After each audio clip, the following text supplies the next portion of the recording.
Hello and welcome back to Green Money Momentum, where we talk about market movements, making money, and money momentum. I'm your host with the most, Trevor, and today we're going to be talking once again all about quantum computing. And this is one of my favorite sectors to talk about, as just the word quantum is so much fun to say. It really does roll off the tongue really nice. And today we're going to be even more focused in on our favorite quantum computing stock, QBTS D-Wave Quantum. And the stock actually did take a hit today, so ignore what you see here on screen. It's just a bit glitched out. The price, as I record this video, is actually at 727, and we did drop by about 8% today. But no worries, because overall we have been on a bullish pattern up. So with quantum, it is a very volatile sector, and we will see these quantum stocks sometimes jump up 10, 20, 30% in a day, and the next day typically will have a cool off. And so today we're just seeing some of that cool off. But when we do zoom out and look at the last year in QBTS, you could see that we are on a very bullish trend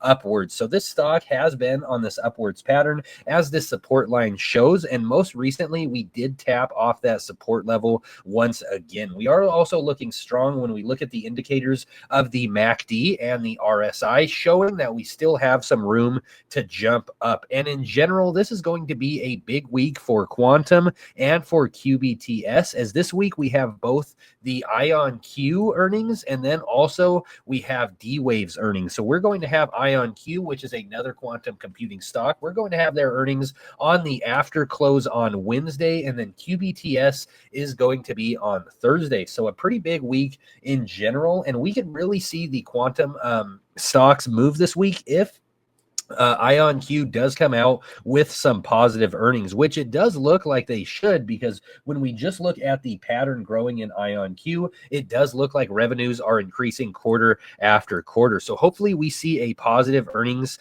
from IONQ. That momentum leads into Thursday, which will then be D-Wave's earnings. And the number I really want investors to focus on here is this number here, 10.5 million estimated revenue. This came from their last earnings report, where D-Wave said they have a very strong projection for 2025. And the reason why 10 million is such an important number, when we look at the history in QBTS, we could see that they've never had a revenue above 2 million. So this is going to be their first time having double-digit revenue, and it is going to be a 4x from any revenue they have ever seen. So absolutely a massive jump when it comes to the numbers there. The earnings per share is expected to be a little bit negative at -4 cents. But hopefully QBTS does hit that earnings, and hopefully their revenue is as great as they projected. What we really want to see going forward with all these quantum computing stocks is continued positive growth and projections for the future. So hopefully QBTS's numbers come in great. Hopefully that 10 million number does hit and is accurate. And then hopefully the projection for the future looks even better. And overall, D-Wave Quantum, our favorite quantum computing stock, they have claimed to reach quantum supremacy because their quantum computers, their annealing quantum computers, are already being used in the real world today. So despite what some will say, most notably being the NVIDIA CEO, where he said quantum was a long way away, well, D-Wave would disagree with that, as we could see they already have some big customers. So their bookings increased by 500% in the Q4 of last year, and we have some big customers here. So we have a lot of the big automotive companies, Volkswagen, Toyota, and then we also have some really big ones here, Google and NASA. So overall, myself, I am very bullish on the quantum sector, and I am even more bullish on D-Wave Quantum.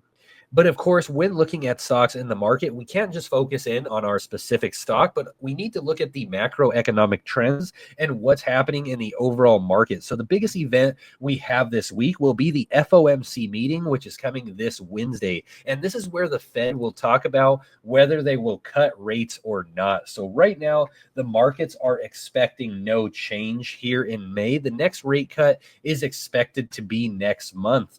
But maybe we do get a rate cut. That would be pretty awesome. If we don't, again, the markets are already expecting that we won't get a rate cut. So the markets will most likely just push forward. The only thing that should push the markets down is if there was a reversal, if the Fed said they were going to tighten up. But overall, we know the Fed most likely won't do that. We know that most likely they won't even be changing the rate in general. So the markets could be a little bit volatile this week. If by some chance the Fed really did cut rates, that would be massive.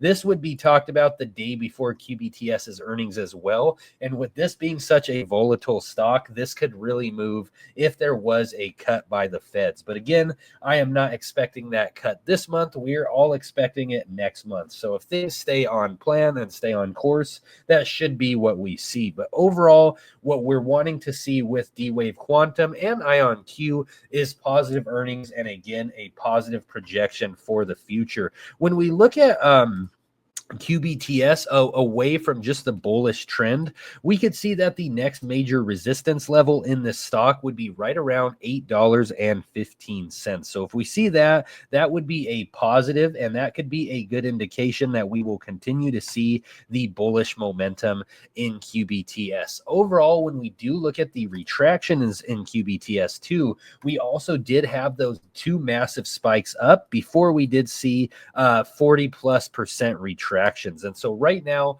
we could see that we have dropped off that last big uptick that we had seen, but it is possible that we could have a big jump up again, especially because the last big jump we had was in March, and that was again because of their positive earnings. So overall, I am very bullish on the whole quantum computing sector, and I am most bullish on QBTS again because of the real world applications that they are already bringing today. But I would love to hear what everyone else has to say about quantum. So please let me know in the comment section below if you're bullish or if you're bearish on quantum. So please drop that comment. Please leave a like and please subscribe to the channel if you haven't already done so. Thank you guys so much, and I'll see you in the next video.